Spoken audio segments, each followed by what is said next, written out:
Polda Jawa Timur berhasil mengungkap dan menangkap tersangka pengedar narkoba jaringan internasional jenis sabu seberat 30 kg.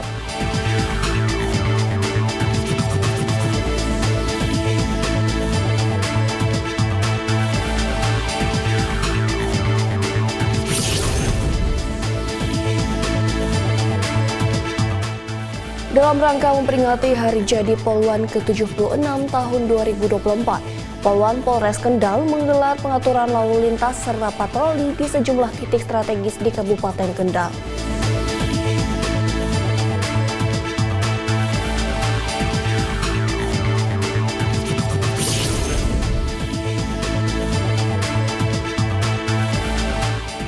Dalam rangka menyambut hari ulang tahun ke-79 Republik Indonesia, tim gabungan melakukan pengibaran bendera merah putih di puncak Gunung Kartens.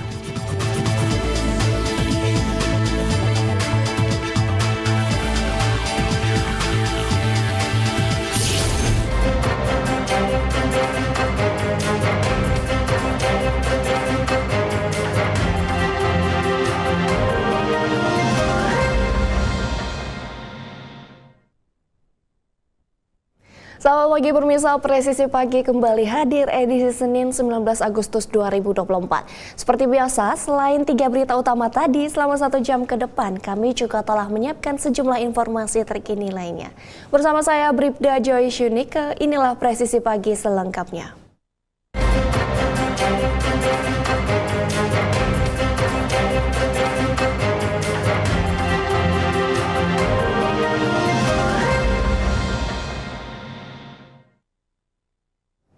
Pemirsa, Polsek Purwokerto Selatan, Polresta Banyumas, Polda Jateng menggelar patroli dini hari dalam rangka mengantisipasi balap liar.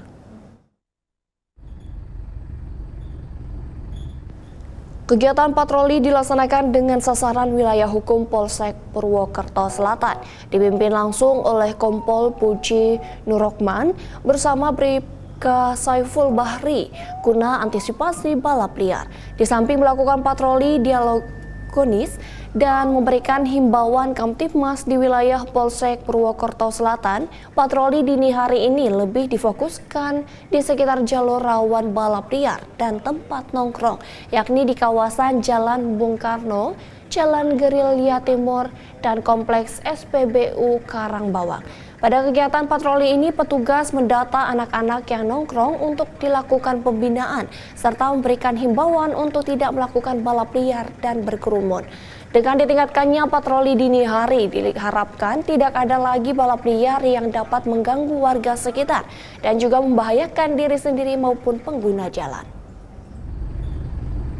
Polda Jawa Timur mengungkap kasus peredaran narkotika jaringan internasional dengan barang bukti narkotika golongan 1 jenis sabu seberat 30 kg. Assalamualaikum warahmatullahi wabarakatuh. Komitmen memerangi narkoba oleh jajaran Polda Jawa Timur kembali dibuktikan dengan berhasil mengungkap dan menangkap tersangka pengedar narkoba jaringan internasional jenis sabu seberat 30 kg. Dalam konversi yang digelar di Mapolresta Sidoarjo, Kapolda Jawa Timur Irjen Pol Imam Sugianto didampingi Kabid Humas Polda Jawa Timur, Ditnarkoba Polda Jawa Timur, serta Kapolresta Sidoarjo menyampaikan kali ini diawali oleh Satres Narkoba Polresta Sidoarjo yang menangkap pasangan suami istri terduga pengedar sabu di Sukodono, Kabupaten Sidoarjo. Dari hasil penyelidikan yang dilakukan anggota Satres Narkoba Polresta Sidoarjo terhadap Pak Sutri yang diamankan sebelumnya, menyebut nama bandar narkoba yang sering melakukan pengiriman sabu dari luar negeri yakni Tiongkok. Kemudian berhasil menangkap tersangka berinisial MI di tepi jalan depan Pujasera Perumahan Pondok Mutiara, Kecamatan Sidoarjo, Kabupaten Sidoarjo pada 22 Juli 2024. Barang haram tersebut nantinya akan diedarkan antar wilayah di Indonesia seperti Surabaya, Sidoarjo, dan Kalimantan melalui jalur laut menggunakan jasa angkutan ekspedisi. Dalam ungkap kasus ini, polisi mengamankan barang bukti 1 peti kayu valet berisi 15 buah bungkus plastik kemasan teh yang berisi serbuk kristal warna putih diduga narkotika golongan 1 jenis sabu dengan berat total 30 kg, 1 unit mobil pick-up, 1 buah ponsel, dan barang bukti lainnya. Berdasarkan pengakuan tersangka MI, sebelumnya ia sudah melakukan pengiriman sebanyak 4 kali dengan berat total 60 kg.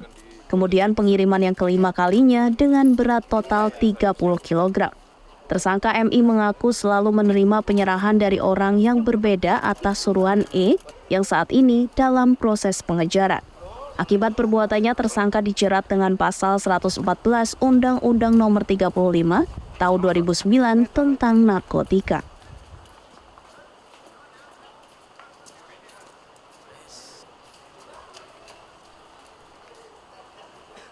Pemirsa, Ditres Narkoba Polda Papua Barat menggelar konferensi pers pengungkapan tindak pidana narkotika jenis ganja bertempat di lobi lantai 1 Mapolda Papua Barat.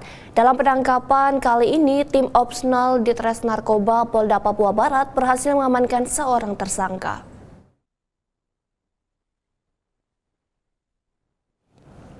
Dalam pengungkapan kasus ini, tim opsional Ditres Narkoba Polda Papua yang melaksanakan kegiatan rutin yang ditingkatkan dan operasi gabungan di Pelabuhan Laut Manokwari berhasil menangkap seseorang. Dari hasil pemeriksaan tersebut, memperoleh ganja dari orang berinisial EJ di Jayapura. Petugas juga berhasil mengamankan sejumlah barang bukti, diantaranya 69 bungkus plastik bening berukuran besar berisi narkotika jenis ganja dengan berat bersih 1,7 gram, 6 potong kaos, 1 potong celana pendek, sebuah koper, 7 potong lakban coklat, dan uang tunai senilai Rp300.000. Terlapor dan barang bukti kemudian diamankan ke kantor Ditres Narkoba Polda Papua Barat dan dilakukan pemeriksaan urin kepada terlapor dengan hasil negatif. Akibat perbuatannya, tersangka dijerat pasal Undang-Undang Nomor 35 Tahun 2009 tentang narkotika dengan ancaman hukuman pidana mati, pidana penjara seumur hidup, atau pidana penjara paling sedikit 6 tahun dan paling lama 20 tahun.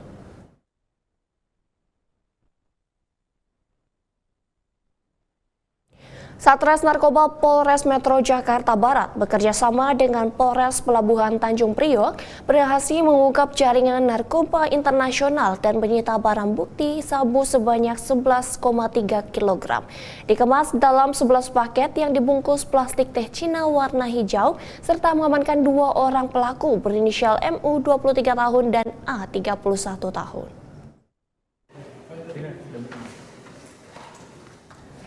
Wakapolres Metro Jakarta Barat AKBP Teuku Arsya Kadafi menjelaskan barang bukti narkotika jenis sabu tersebut berasal dari luar negeri tapi masih di wilayah ASEAN. Sementara Wakasatres Narkoba Polres Metro Jakarta Barat Kompol Retno Jordanus menyampaikan bahwa MU berperan sebagai penerima atau kuda dan A berperan sebagai perantara pengirim sabu. Sementara pelaku lainnya yang berperan sebagai pengendali yaitu BU dan BR masih dalam pengejaran polisi. Wakapolres mengungkapkan tim gabungan menangkap MU di depan sebuah hotel di Cengkareng, Jakarta Barat, kemudian di Grogol, Petamburan, Jakarta Barat, petugas menangkap A di sebuah kamar kos dan menemukan sisa sabu. AKBP Teuku Arsya menjelaskan, pengungkapan kasus bermula dari informasi masyarakat tentang transaksi sabu yang akan terjadi di Cengkareng dan Jakarta Utara, dan sementara segera melakukan pemeriksaan pengiriman dari pelabuhan di Jawa Barat hingga mobil yang diduga berisi narkoba tiba di Jakarta Barat.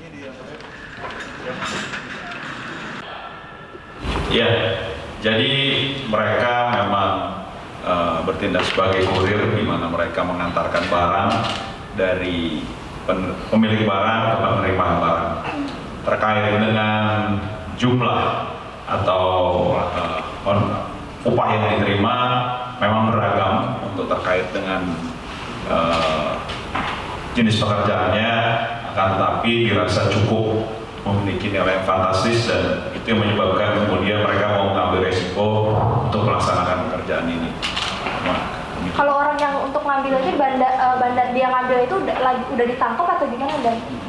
Saat ini sedang kami kembangkan tadi karena berdasarkan dari keterangan pelaku yang kelompok di atasnya ini memang posisinya tidak berada di Jakarta, sehingga kami sedang melakukan profiling dan ke depan akan kami upayakan untuk melakukan penangkapan. Pemirsa, tim Patmor Polresta Mamuju mengamankan seorang warga perusak mobil yang melintas saat banjir dengan senjata tajam jenis parang. Terduga pelaku atas nama Husain diamankan di Polresta Mamuju bersama barang bukti sebilah parang miliknya untuk pemeriksaan lebih lanjut.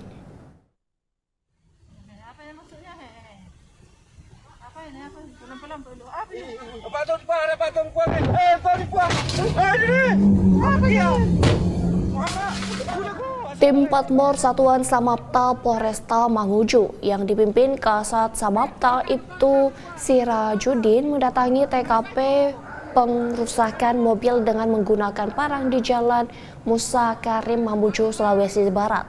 Kasat Samapta Polresta Mamuju mengatakan tim Patmor telah mengamankan seorang warga atas nama Husain usia 46 tahun. Dari hasil interogasi awal, terduga pelaku mengaku melakukan pengerusakan mobil dengan menggunakan sebilah parang karena merasa kesal dan emosi sebab mobil yang melintas di Jalan Musa Karim membuat gelombang air yang mengakibatkan air banjir masuk ke rumahnya. Sedangkan mobil milik korban Muhammad Nur mengalami pecah kaca pintu samping dan pecah lampung belakang.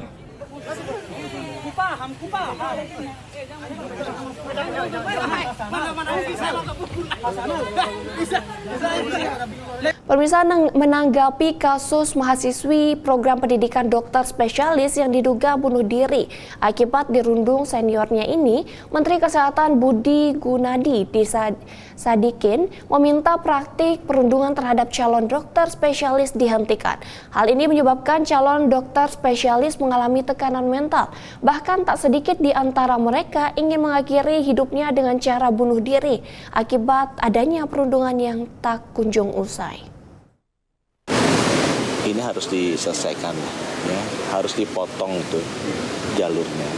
Karena masa Indonesia udah 79 tahun merdeka, masih ada praktek-praktek seperti ini. Teman-teman dengar IPDN kan, dulu ada yang sampai meninggal kan, terjadi di sana kan. Ya ini mirip, cuma di sana mungkin lebih ke tekanan fisik, ini ke tekanan mental. Kita juga pernah kan melakukan screening mental terhadap para PPDS ini, dan banyak kan memang yang ingin bunuh diri. Jadi ini sudah fenomena yang besar yang terjadi.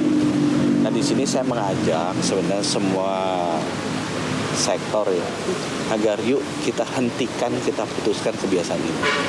Karena ini adalah kebiasaan buruk, berdampak buruk di profesi yang sangat mulia, kedokteran. Bayangkan kalau dokter-dokter ini sejak muda sudah dididik seperti itu, ya, hidupnya ditekan, dipastikan. Banyak cara pendidikan yang jauh lebih saintifik untuk menciptakan tenaga kerja yang tangguh tanpa harus membuli. Pemirsa, dalam rangka memperingati Hari Jadi Poluan ke-76 tahun 2024, Poluan Polres Kendal menggelar aksi pengaturan lalu lintas di Kabupaten Kendal. Informasinya akan kami hadirkan setelah jeda berikut ini.